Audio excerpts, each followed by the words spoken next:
ਪਹਿਲੋਂ ਸਿਸਟਮ ਨਾਲ ਲੜਨਾ ਤੇ ਫਿਰ ਉਸ ਦੇ ਵਿੱਚੋਂ ਜਿੱਤ ਪ੍ਰਾਪਤ ਕਰਨੀ ਤੇ ਉਸ ਤੋਂ ਬਾਅਦ ਉਸ ਸਾਰੇ ਨੂੰ ਕਲਮਬੱਧ ਕਰਨਾ ਕੋਈ ਸੌਖਾ ਕੰਮ ਨਹੀਂ।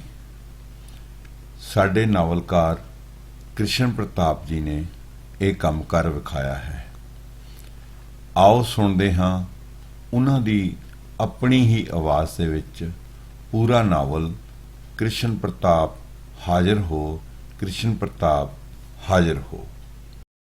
ਨਾਵਲ ਕ੍ਰਿਸ਼ਨ ਪ੍ਰਤਾਪ ਹਾਜ਼ਰ ਹੋ, ਕਿਸ਼ਤ ਪਹਿਲੀ। ਅਜੇ ਕੱਲ੍ਹ ਪਰਸੋਂ ਦੀ ਤਾਂ ਗੱਲ ਹੈ ਜਦੋਂ ਅਸੀਂ ਪਿੰਡ ਛੱਡ ਕੇ ਸ਼ਹਿਰ ਆ ਡੇਰਾ ਲਾਇਆ ਸੀ। ਪਿੰਡ ਦਾ ਵੱਡਾ ਸਾਰਾ ਘਰ ਛੱਡ ਕੇ ਜਦ ਸ਼ਹਿਰ ਵਿਚਲੇ 5 ਕੁ ਮਰਲੇ ਦੇ 2 ਛੱਤੇ ਮਕਾਨ ਵਿੱਚ ਆਏ ਸਾਂ ਤਾਂ ਇਹ ਛੋਟਾ ਜਿਹਾ ਮਕਾਨ ਬੜਾ ਵੱਡਾ ਤੇ ਖੁੱਲ੍ਹਾ ਖੁੱਲ੍ਹਾ ਲੱਗਦਾ ਸੀ। ਸ਼ਾਇਦ ਪਿੰਡ ਛੱਡ ਦੇਣ ਦੇ ਹੇਰਵੇ ਕਰਕੇ ਹੀ ਇਹ ਘਰ ਖਾਲੀ ਖਾਲੀ ਤੇ ਸੁੰਨਮ ਸੁੰਨਾ ਵੀ ਲੱਗਣ ਲੱਗ ਪੈਂਦਾ ਸੀ। ਜੇ ਵੇਲਾ ਚੰਗਾ ਹੋਵੇ ਤਾਂ ਇਹ ਇੰਨੀ ਛੇਤੀ ਬੀਤ ਜਾਂਦਾ ਹੈ ਕਿ ਪਤਾ ਹੀ ਨਹੀਂ ਲੱਗਦਾ। ਮੇਰੇ ਦੋਵਾਂ ਭਰਾਵਾਂ ਦੇ ਵਿਆਹ ਹੋਣ ਤੋਂ ਬਾਅਦ ਬੱਚੇ ਵੀ ਹੋ ਗਏ ਸਨ। ਉਸ ਪਿੱਛੋਂ ਮੇਰੀ ਵਾਰੀ ਵੀ ਛੇਤੀ ਹੀ ਆ ਗਈ ਤੇ ਮੈਨੂੰ ਵੀ ਵਿਆਹ ਵਾਲੀ ਨੱਥ ਪੈ ਗਈ ਸੀ। ਹੁਣ ਪਰਿਵਾਰ ਤੇ ਘਰ ਵਿੱਚ ਕਾਫੀ ਚਹਿਲ ਪਹਿਲ ਰਹਿਣ ਲੱਗ ਪਈ ਸੀ।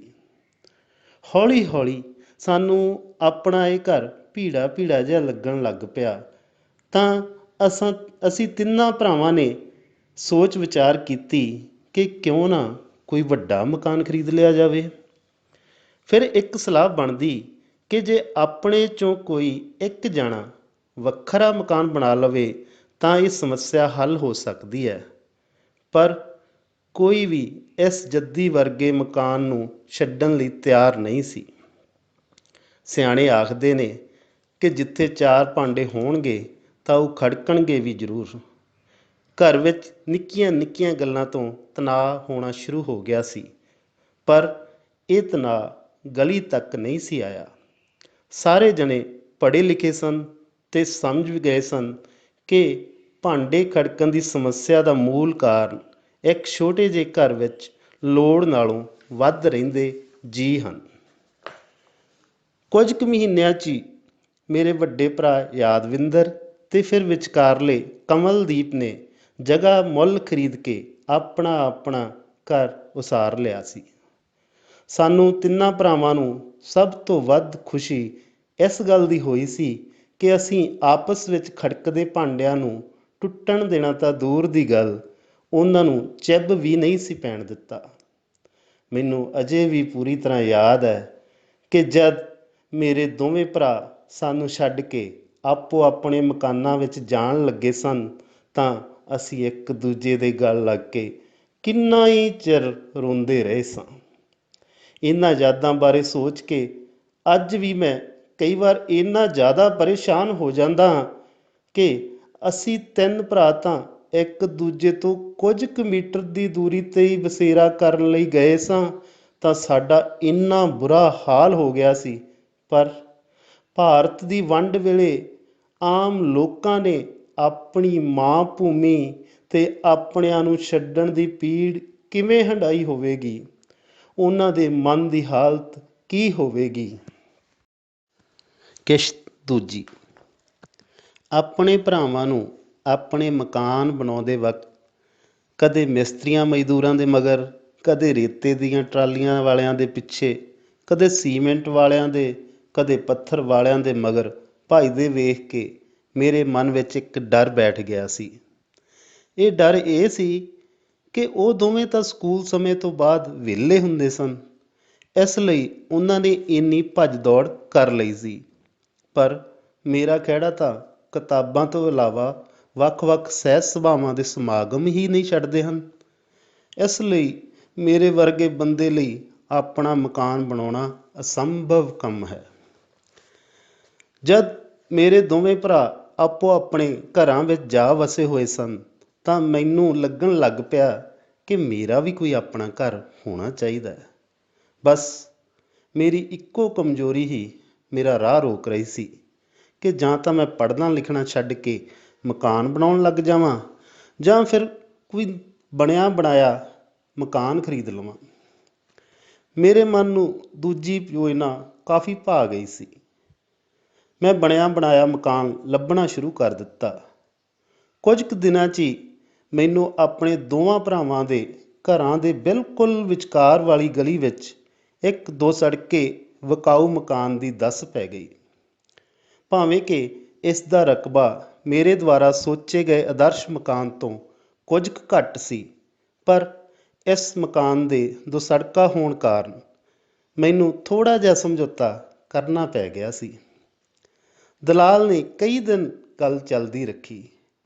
ਸਾਨੂੰ ਇਹ ਮਕਾਨ ਮਹਿੰਗਾ ਲੱਗ ਰਿਹਾ ਸੀ, ਪਰ ਵੇਚਣ ਵਾਲਿਆਂ ਨੂੰ ਇਹ ਅਜੇ ਵੀ ਸਸਤਾ ਭਾਸ ਰਿਹਾ ਸੀ। ਮੇਰੀ ਅਗਲੀ ਸਮੱਸਿਆ ਇਹ ਸੀ ਕਿ ਮੇਰੇ ਭਰਾਵਾਂ ਨੇ ਤਾਂ ਮਕਾਨ ਬਣਾਉਣ ਵੇਲੇ ਵੱਖ-ਵੱਖ ਬੈਂਕਾਂ ਤੋਂ ਕਰਜ਼ਾ ਲੈ ਲਿਆ ਸੀ ਅਤੇ ਉਹਨਾਂ ਨੇ ਉਹ ਕਰਜ਼ਾ ਹੌਲੀ-ਹੌਲੀ ਕਿਸ਼ਤਾਂ ਵਿੱਚ ਲਾਉਣਾ ਸੀ, ਪਰ ਮੈਨੂੰ ਆਪਣਾ ਮਕਾਨ ਖਰੀਦਣ ਲਈ ਸਾਰੀ ਦੀ ਸਾਰੀ ਰਕਮ ਇੱਕੋ ਵਾਰ ਇਕੱਠੀ ਕਰਕੇ ਮਾਲਕ ਨੂੰ ਦੇਣੀ ਪੈਣੀ ਸੀ। ਮੇਰੇ ਕੋਲ ਬਣਦੀ ਰਕਮ ਦਾ ਚੌਥਾ ਕੁ ਹਿੱਸਾ ਹੀ ਨਕਦੀ ਦੇ ਰੂਪ ਵਿੱਚ ਮੌਜੂਦ ਸੀ। ਬਾਕੀ ਸਾਰੇ ਦਾ ਸਾਰਾ ਤਾਂ ਮੈਨੂੰ ਆਪਣੇ ਰਿਸ਼ਤੇਦਾਰਾਂ ਜਾਂ ਫਿਰ ਦੋਸਤਾਂ ਮਿੱਤਰਾਂ ਕੋਲੋਂ ਫੜਨਾ ਪੈਣਾ ਸੀ। ਮੁੱਖ ਸਮੱਸਿਆ ਉਧਾਰ ਫੜਨ ਦੀ ਨਹੀਂ ਸੀ, ਸਗੋਂ ਉਸ ਨੂੰ ਵੇਲੇ ਸਿਰ ਮੋੜਨ ਦੀ ਸੀ। ਕਿਸ਼ਤ ਤੀਸਰੀ। ਪਤਾ ਨਹੀਂ ਇਹ ਮੇਰੀ ਖੁਸ਼ਕਿਸਮਤੀ ਸੀ ਜਾਂ ਫਿਰ ਮੇਰਾ ਵਿਵਹਾਰ ਕਿ ਜਿਸ ਕਿਸੇ ਨੂੰ ਵੀ ਸਵਾਲ ਪਾਇਆ ਤਾਂ ਉਸ ਨੇ ਮੈਨੂੰ ਜਵਾਬ ਨਾ ਦਿੱਤਾ, ਸਗੋਂ ਮੈਂ ਅਗਲੇ ਨੂੰ ਟਣਕਾਉਣ ਲਈ ਆਖ ਦਿੰਦਾ ਸਾਂ ਕਿ ਜੇ ਮੈਂ ਮਿੱਥੇ ਵੇਲੇ 'ਤੇ ਪੈਸੇ ਨਾ ਮੋੜ ਸਕਿਆ ਜਾਂ ਫਿਰ ਮੁੱਕਰ ਗਿਆ ਤਾਂ ਤੁਸੀਂ ਕਿਹਦੀ ਮਾਂ ਨੂੰ ਮਾਸੀ ਆਖੋਗੇ। ਉਹਨਾਂ 'ਚੋਂ ਬਹੁਤਿਆਂ ਦਾ ਇਹੀ ਉੱਤਰ ਸੀ, ਯਾਰ ਤੂੰ ਸਾਡੇ ਦੁੱਖ ਦੇ ਵੇਲੇ ਇੰਨਾ ਜ਼ਿਆਦਾ ਕੰਮ ਆਇਆ ਕਿ ਜੇ ਤੂੰ ਇੰਨੇ ਕੁ ਪੈਸੇ ਲੈ ਕੇ ਮੁੱਕਰ ਵੀ ਜਾਏਗਾ ਤਾਂ ਸਾਨੂੰ ਭੋਰਾ ਭਰ ਵੀ ਅਫਸੋਸ ਨਹੀਂ ਹੋਣਾ, ਸਗੋਂ ਦਿਲ ਤੋਂ ਬੋਝ ਹੀ ਲੱਥੂਗਾ ਕਿ ਅਸੀਂ ਤੇਰੇ ਕਿਸੇ ਵੇਲੇ ਕੰਮ ਤਾਂ ਆ ਸਕੇ ਹਾਂ। ਪਹਿਲਾਂ ਤਾਂ ਮੈਨੂੰ ਇਹ ਗੱਲਾਂ ਕੁਝ ਚਿਕਨੀਆਂ ਚੋਪੜੀਆਂ ਹੀ ਲੱਗਦੀਆਂ ਰਹੀਆਂ, ਪਰ ਜਦ ਰਜਿਸਟਰੀ ਕਰਾਉਣ ਦਾ ਮਿੱਥਿਆ ਦਿਨ ਆਉਣ ਤੋਂ 2 ਦਿਨ ਪਹਿਲਾਂ ਸਾਡੇ ਘਰ ਸੌਦੇ ਲਈ ਮਿਥੀ ਗਈ ਰਕਮ ਤੋਂ ਵੀ ਵੱਧ ਪੈਸੇ ਜਮ੍ਹਾਂ ਹੋ ਗਏ ਤਾਂ ਮੈਨੂੰ ਪੂਰੀ ਤਰ੍ਹਾਂ ਸਮਝ ਆ ਗਈ ਸੀ ਕਿ ਜੇਕਰ ਅਸੀਂ ਬਿਨਾਂ ਸਵਾਰਥ ਤੋਂ ਲੋਕ ਸੇਵਾ ਕਰਦੇ ਹਾਂ ਤਾਂ ਲੋੜ ਵੇਲੇ ਲੋਕ ਵੀ ਸਾਡੇ ਬਹੁਤ ਕੰਮ ਆਉਂਦੇ ਹਨ। ਪੈਸੇ ਦੇਣ ਆਏ ਕਈ ਬੰਦਿਆਂ ਤੋਂ ਤਾਂ ਮੈਂ ਤੇ ਮੇਰੇ ਪਿਤਾ ਜੀ ਨੇ ਉਹਨਾਂ ਨੂੰ ਤਕਲੀਫ ਦੇਣ ਦੀ ਮਾਫੀ ਮੰਗ ਕੇ ਨਿਮਰਤਾ ਨਾਲ ਆਖਿਆ ਸੀ ਕਿ ਜੇਕਰ ਕਿਸੇ ਬੁਰੇ ਸਮੇਂ ਵਿੱਚ ਅਸੀਂ ਕਿਸੇ ਨੂੰ ਦਿੱਤੇ ਗਏ ਸਮੇਂ 'ਤੇ ਪੈਸੇ ਮੋੜਨ 'ਚ ਅਸਮਰੱਥ ਹੋਏ ਤਾਂ ਉਹਨਾਂ ਤੋਂ ਕੁਝ ਸਮੇਂ ਲਈ ਮਦਦ ਜ਼ਰੂਰ ਲੈ ਲਵਾਂਗੇ। ਆਪਣੇ ਇੱਕ ਬੋਲ 'ਤੇ ਲੋੜ ਤੋਂ ਵੱਧ ਧਨ ਇਕੱਠਾ ਹੋ ਜਾਣਾ ਮੈਨੂੰ ਆਪਣੀ ਇੱਕ ਬਹੁਤ ਵੱਡੀ ਪ੍ਰਾਪਤੀ ਲੱਗ ਰਹੀ ਸੀ। ਇੱਕ ਸਧਾਰਨ ਜਿਹੇ ਬੰਦੇ ਦੁਆਰਾ ਕਿਸੇ ਲੋੜਵੰਦ ਰੋਗੀ ਨੂੰ ਆਪਣਾ ਕੁਝ ਕੁ ਖੂਨ ਦੇ ਦੇਣਾ ਜਾਂ ਫਿਰ 150 ਬੂਟੇ ਲਵਾ ਦੇਣ ਦਾ ਲੋਕ ਇੰਨਾ ਜ਼ਿਆਦਾ ਸਤਿਕਾਰ ਕਰਦੇ ਹਨ, ਇਸ ਗੱਲ ਦਾ ਅਹਿਸਾਸ ਮੈਨੂੰ ਉਹਨਾਂ ਦਿਨਾਂ ਵਿੱਚ ਹੋਇਆ ਸੀ। ਮੈਨੂੰ ਮਾਨਸਿਕ ਤਸੱਲੀ ਇਹ ਸੀ ਕਿ ਮੈਂ ਅਜਿਹੇ ਕੰਮ ਪੈਸੇ ਇਕੱਠੇ ਕਰਨ ਲਈ ਨਹੀਂ ਕੀਤੇ ਸਨ, ਸਗੋਂ ਆਪਣੀ ਨੈਤਿਕ ਜ਼ਿੰਮੇਵਾਰੀ ਨੂੰ ਸਮਝਦਿਆਂ ਹੋਇਆਂ ਕੀਤੇ ਸਨ, ਪਰ ਲੋਕ ਇਹਨਾਂ ਨੂੰ ਵੇਖ ਪਰਖ ਰਹੇ ਸਨ। ਇਸ ਲਈ ਉਹ ਸਭ ਮੇਰਾ ਘਰ ਬਣਾਉਣ ਦਾ ਸੁਪਨਾ ਪੂਰਾ ਕਰਨ ਲਈ ਆਪਣੇ ਵਿੱਤ ਮੁਤਾਬਕ ਮੇਰੀ ਮਾਇਕ ਮਦਦ ਕਰਨ ਲਈ ਮੇਰੇ ਮੋਢੇ ਨਾਲ ਮੋਢਾ ਜੋੜ ਕੇ ਆ ਖੜੇ ਸਨ। ਕਿਸ਼ਤ ਚੌਥੀ। ਰਜਿਸਟਰੀ ਕਰਾਉਣ ਦਾ ਦਿਨ ਆ ਟੁੱਕਾ ਤੇ ਪ੍ਰਕਿਰਿਆ ਸ਼ੁਰੂ ਹੋ ਗਈ ਸੀ। ਘਰ ਵੇਚਣ ਵਾਲੀਆਂ 3 ਔਰਤਾਂ ਸਨ, ਇੱਕ ਮਾਂ ਤੇ 2 ਧੀਆਂ। ਰਜਿਸਟਰੀ ਹੋਣ ਤੋਂ ਪਹਿਲਾਂ ਹੀ ਉਹਨਾਂ ਨੇ ਮੇਰੀਆਂ ਮਿੰਨਤਾਂ ਕਰਨੀਆਂ ਸ਼ੁਰੂ ਕਰ ਦਿੱਤੀਆਂ ਕਿ ਸਾਡੇ ਤੋਂ ਅਜੇ ਰਿਹਾਇਸ਼ ਦਾ ਪ੍ਰਬੰਧ ਨਹੀਂ ਹੋ ਸਕਿਆ ਹੈ, ਇਸ ਲਈ ਕਬਜ਼ਾ ਛੱਡਣ ਲਈ 10-15 ਦਿਨ ਦਾ ਸਮਾਂ ਦੇ ਦਿੱਤਾ ਜਾਵੇ। ਦੋਵਾਂ ਜੀਆਂ ਦੀ ਕੁੱਲ ਤਨਖਾਹ ਦਾ 15 ਗੁਣਾ ਤੋਂ ਵੀ ਵੱਧ ਪੈਸਾ ਉਧਾਰਾ ਮਿਲ ਜਾਣ ਕਾਰਨ ਮੈਂ ਧੜਿਆਈ ਵਿੱਚ ਆ ਗਿਆ ਤੇ ਫੜ ਮਾਰ ਬੈਠਾ ਸਾਂ। ਆਂਟੀ ਜੀ ਤੁਸੀਂ ਫਿਕਰ ਨਾ ਕਰੋ, 15 ਦਿਨ ਤਾਂ ਕੀ, ਤੁਸੀਂ ਮਹੀਨਾ ਚਾਹੇ 2 ਮਹੀਨੇ ਬੈਠੇ ਰਹੋ, ਐਵੇਂ ਤੰਗ ਨਾ ਹੋਇਓ, ਆਰਾਮ ਨਾਲ ਮਕਾਨ ਲੱਭੋ। ਮੇਰੀ ਇਸ ਦਰਿਆਦਿਲੀ ਦਾ ਜਦ ਮੇਰੇ ਨਾਲ ਰਜਿਸਟਰੀ ਕਰਵਾਉਣ ਆਏ ਮੇਰੇ ਘਰਦਿਆਂ ਨੂੰ ਪਤਾ ਲੱਗਾ ਤਾਂ ਉਹ ਮੇਰੇ ਨਾਲ ਗੁੱਸੇ ਹੋਣ ਲੱਗ ਪਏ ਕਿ ਤੂੰ ਸਾਡੇ ਤੋਂ ਪੁੱਛੇ ਬਿਨਾਂ ਇਹ ਕਿਹੜੀ ਜ਼ਬਾਨ ਕਰ ਬੈਠਾ ਹੈ। ਅੰਦਰੋਂ ਤਾਂ ਮੈਂ ਵੀ ਡਰ ਗਿਆ ਸਾਂ, ਪਰ ਮੈਂ ਆਪਣਾ ਪੱਖ ਮਜ਼ਬੂਤ ਕਰਨ ਲਈ ਐਵੇਂ ਹੀ ਆਖੀ ਜਾ ਰਿਹਾ ਸਾਂ, ਐਂ ਕੋਈ ਕੁਛ ਨਹੀਂ ਹੁੰਦਾ, ਕੋਈ ਕਿਸੇ ਨਾਲ ਧੋਖਾ ਨਹੀਂ ਕਰ ਸਕਦਾ, ਆਪਾਂ ਅੱਜ ਤੱਕ ਜ਼ਬਾਨ ਦਾ ਖੱਟਿਆ ਹੀ ਖਾ ਰਹੇ ਹਾਂ। ਨਹੀਂ, ਮੇਰੇ ਪੱਲੇ ਕੀ ਸੀ ਜਿਹੜਾ ਮਕਾਨ ਖਰੀਦਣ ਲਈ ਇੰਨੇ ਪੈਸੇ ਉਹ ਵੀ ਉਧਾਰੇ ਇਕੱਠੇ ਕਰ ਲੈਂਦਾ। ਇੰਨੀਆਂ ਤਾਂ ਠੀਕਰੀਆਂ ਵੀ ਇਕੱਠੀਆਂ ਕਰਨੀਆਂ ਔਖੀਆਂ ਨੇ। ਮੇਰੀ ਇਹ ਫਿੱਕੀ ਜਿਹੀ ਦਲੀਲ ਸੁਣ ਕੇ ਮੇਰੇ ਘਰ ਦੇ ਤਾਂ ਚੁੱਪ ਕਰ ਗਏ ਸਨ, ਪਰ ਮੈਨੂੰ ਆਪਣੀ ਦਿੱਤੀ ਹੋਈ ਜ਼ਬਾਨ 'ਤੇ ਝੋਰਾ ਜ਼ਰੂਰ ਲੱਗਣ ਲੱਗ ਪਿਆ ਸੀ।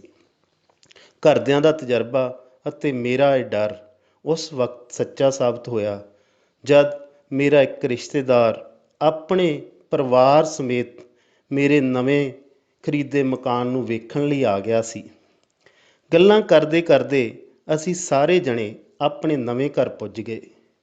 ਅਸੀਂ ਬਾਹਰੋਂ ਦਰਵਾਜ਼ਾ ਖੜਕਾਉਂਦੇ ਰਹੇ, ਪਰ ਕੋਈ ਵੀ ਬੂਹਾ ਖੋਲ੍ਹ ਨਹੀਂ ਸੀ ਰਿਹਾ। 7-8 ਮਿੰਟ ਬਾਅਦ ਬੂਹਾ ਖੁੱਲ੍ਹਿਆ ਤਾਂ ਅਸੀਂ ਅੰਦਰ ਵੜ ਸਕੇ। ਅੰਦਰ ਵੜਦਿਆਂ ਹੀ ਘਰ ਦੀ ਹਾਲਤ ਵੇਖ ਕੇ ਮੇਰੇ ਤਾਂ ਉਸਾਨ ਹੀ ਮਾਰੇ ਗਏ। ਜਿਹੜਾ ਘਰ ਕਦੇ ਸ਼ੀਸ਼ੇ ਵਾਂਗ ਲਿਸ਼ਕਿਆ ਪੁਸ਼ਕਿਆ ਰਹਿੰਦਾ ਸੀ, ਉਸ ਵਿੱਚ ਅੰਤਾਂ ਦਾ ਗੰਦ ਤੇ ਖਿਲਾਰਾ ਪਿਆ ਹੋਇਆ ਸੀ। ਕਿਸ਼ਤ 5ਵੀਂ। ਖੈਰ, ਇਹ ਤਾਂ ਕੋਈ ਵੱਡੀ ਗੱਲ ਨਹੀਂ ਸੀ ਕਿ ਵੇਚਣ ਵਾਲਿਆਂ ਦਾ ਇਸ ਘਰ ਨਾਲੋਂ ਮੋਹ ਟੁੱਟ ਚੁੱਕਾ ਸੀ, ਇਸ ਲਈ ਉਹ ਇਸ ਦੀ ਸਫਾਈ ਨਹੀਂ ਕਰਦੇ ਸਨ। ਪਰ ਜਿਹੜੀ ਗੱਲ ਜੱਗੋਂ ਤੇਰਵੀਂ ਹੋਈ ਸੀ ਕਿ ਉਹਨਾਂ ਨੇ ਤਾਂ ਵਿਹੜੇ ਵਿਚਲਾ ਵਾਸ਼ ਵੇਸਨ, ਥਾਂ ਪੁਰ ਥਾਂ ਲੱਗੀਆਂ ਹੋਈਆਂ ਟੂਟੀਆਂ ਅਤੇ ਦਰਵਾਜ਼ਿਆਂ ਨੂੰ ਲੱਗੇ ਹੋਏ ਜਿੰਦਰੇ ਤੱਕ ਵੀ ਪੁੱਟ ਲਏ ਸਨ। ਧਿਆਨ ਨਾਲ ਵੇਖਣ 'ਤੇ ਪਤਾ ਲੱਗਾ ਕਿ ਉਹਨਾਂ ਨੇ ਤਾਂ ਕੱਪੜੇ ਸੁੱਕਣੇ ਪਾਉਣ ਵਾਲੀਆਂ ਤਾਰਾਂ ਤੇ ਲੋਹੇ ਦੀਆਂ ਪੱਤੀਆਂ ਤੱਕ ਵੀ ਪੁੱਟ ਲਈਆਂ ਸਨ। ਕੰਧਾਂ ਉੱਤੇ ਇਹਨਾਂ ਦੇ ਨਿਸ਼ਾਨ ਅਤੇ ਮੋਰੀਆਂ ਜਲ੍ਹਿਆਂ ਵਾਲੇ ਬਾਗ ਵਿੱਚ ਚੱਲੀਆਂ ਹੋਈਆਂ ਗੋਲੀਆਂ ਦੇ ਨਿਸ਼ਾਨਾਂ ਵਾਂਗ ਗਵਾਹੀ ਭਰ ਰਹੀਆਂ ਸਨ। ਮੇਰਾ ਇਹ ਪਹਿਲਾ ਸਬਕ ਸੀ ਕਿ ਜਦ ਤੁਸੀਂ ਕਿਸੇ ਨੂੰ ਆਪਣੀ ਜ਼ਿੰਦਗੀ ਭਰ ਦੀ ਕਮਾਈ ਨਗਦ ਰੂਪ ਵਿੱਚ ਫੜਾ ਦਿੰਦੇ ਹੋ ਤਾਂ ਉਸ 'ਤੇ ਕਦੇ ਵੀ ਯਕੀਨ ਨਾ ਕਰੋ। ਜੇ ਉਸ ਦਿਨ ਮੇਰਾ ਆਪਣੇ ਉਸ ਘਰ ਵਿੱਚ ਗੇੜਾ ਨਾ ਵੱਜਦਾ ਅਤੇ ਮੈਂ ਦਲਾਲ ਨੂੰ ਸਖਤ ਉਲਾਂਭਾ ਨਾ ਦਿੱਤਾ ਹੁੰਦਾ ਤਾਂ ਸ਼ਾਇਦ ਉਹਨਾਂ ਨੇ ਕਬਜ਼ੇ ਕੁੰਡਿਆਂ ਦੇ ਨਾਲ ਟੁੱਟੇ ਜਿਹੇ ਦਰਵਾਜ਼ੇ ਵੀ ਪੁੱਟ ਕੇ ਲੈ ਜਾਣੇ ਸਨ। ਬੜੀ ਹੀ ਲੰਬੀ ਉਡੀਕ ਤੋਂ ਬਾਅਦ ਉਹ ਦਿਨ ਵੀ ਆ ਗਿਆ ਜਿਸ ਦਿਨ ਉਹਨਾਂ ਨੇ ਮਕਾਨ ਦਾ ਕਬਜ਼ਾ ਛੱਡਣਾ ਸੀ। ਮੇਰੇ ਲਈ ਤਾਂ ਇਸ ਦਿਨ ਦੀ ਉਡੀਕ ਈਦ ਦੀ ਉਡੀਕ ਤੋਂ ਵੀ ਲੰਬੀ ਹੋ ਚੁੱਕੀ ਸੀ, ਕਿਉਂਕਿ 10-15 ਦਿਨ ਹੋਰ, ਬਸ 5-10 ਦਿਨ ਹੋਰ ਕਰਦਿਆਂ ਉਹਨਾਂ ਨੇ ਮਿੱਥੇ ਦਿਨ ਤੋਂ ਵੀ 3 ਮਹੀਨੇ ਹੋਰ ਉੱਪਰ ਲੰਘਾ ਦਿੱਤੇ ਸਨ। ਸਾਡੇ ਰਿਸ਼ਤੇਦਾਰ ਤਾਂ ਕੀ, ਸਭ ਮੁਹੱਲੇ ਵਾਲੇ ਵੀ ਹੈਰਾਨ ਸਨ ਕਿ ਇਹ ਕਿਹੋ ਜਿਹੇ ਬੰਦੇ ਨੇ ਜੋ ਅਜਿਹੀਆਂ ਔਰਤਾਂ 'ਤੇ ਵਿਸ਼ਵਾਸ ਕਰੀ ਬੈਠੇ ਨੇ ਜਿਨ੍ਹਾਂ ਨੂੰ ਕੋਈ ਸੇਰ ਆਟਾ ਵੀ ਉਧਾਰਾ ਨਹੀਂ ਦਿੰਦਾ, ਤੇ ਇਹ ਲੱਖਾਂ ਦਾ ਮਕਾਨ ਛੱਡੀ ਬੈਠੇ ਨੇ। ਇਹੀ ਕਾਰਨ ਸੀ ਜਦ ਲੰਬੇ ਸਮੇਂ ਬਾਅਦ ਉਹ ਮਕਾਨ ਵਿਹਲਾ ਕਰਕੇ ਗਈਆਂ ਤਾਂ ਸਾਡੇ ਇੱਕ ਗੁਆਂਢੀ ਨੇ ਮੈਨੂੰ ਆਖਿਆ ਸੀ, ਮਾਸਟਰ ਜੀ, ਕੱਢ ਹੀ ਦਿੱਤੀ ਛੱਪੜ ਵਿੱਚੋਂ ਮੱਝ। ਕੋਈ ਗੱਲ ਨਹੀਂ ਅੰਕਲ ਜੀ, ਜੇ ਵਿਚਾਰੀਆਂ 4 ਦਿਨ ਰਹਿ ਗਈਆਂ ਤਾਂ ਆਪਣਾ ਕੀ ਲੈ ਗਈਆਂ, ਕੀ ਫਰਕ ਪੈਂਦਾ, ਪਹਿਲਾਂ ਵੀ ਤਾਂ ਉਹੀ ਰਹਿੰਦੀਆਂ ਰਹੀਆਂ ਨੇ। ਮੈਂ ਉਸ ਦੀ ਕਰੋੜਵੀਂ ਤੇ ਟਿਚਰੀ ਗੱਲ ਦੀ ਥਾਂ ਗੰਭੀਰਤਾ ਨਾਲ ਮੋੜਾ ਦਿੱਤਾ ਸੀ।